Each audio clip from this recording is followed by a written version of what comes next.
आई बोल बाय. काय आहे गा जेवण? भेंडी, बेसन, हो. तोंडल्याची भाजी, हम्म. ज्वारीची भाकर. अरे वा, खूप छान. खूप छान जेवण आहे. युट्यूब फॅमिलीला बोलव ना जेवायला आई. युट्यूब फॅमिली या जेवायला.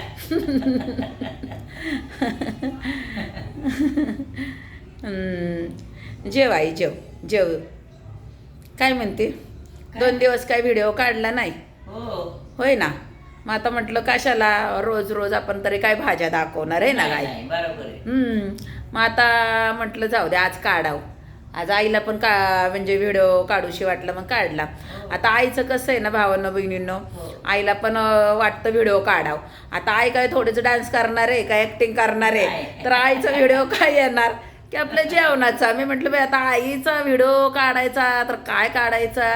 मग म्हटलं ठीक आहे, आईसाठी आपलं जेवणच बेस्ट आहे की नाही गाय. जेवणाचं चांगलं साधन मस्त. हो.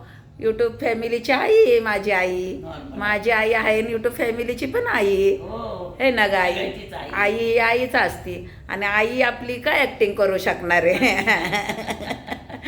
आपल्या आईने एवढं विश्व निर्माण केलेलं आहे हो. काय गाई. मग आपलं जेवणाचा व्हिडिओ साधा सिंपल बरं आहे. एकदम साधा. हो. मग त्याच्यात काय आहे, आपलं रोज काय काढला आणि कधीतरी काढला तरी काय व्हिडिओच आहे. आणि हो, आईला आवड आहे त्याच्यामुळं आपण काढतो काय गाई. बरोबर आहे. आणि सगळ्यात महत्त्वाचे म्हणजे कसं आहे की समजा रोज भेट जरी होत नसली नातेवाईकांबरोबर हे की नाही, त्यांचं येतं मग. हां, तर व्हिडिओमध्ये तरी बघतात. मग मला विचारतात की काय गा आई काय रात्री जेवली नाही का, व्हिडिओ नाही टाकला.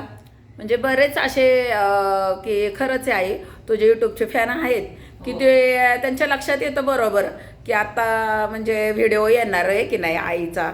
तर मग व्हिडिओ 2 दिवस टाकला नाही तर मला आज फोन आला, आई काय 2 दिवस जेवली नाही का, आईचा व्हिडिओ नाही टाकला.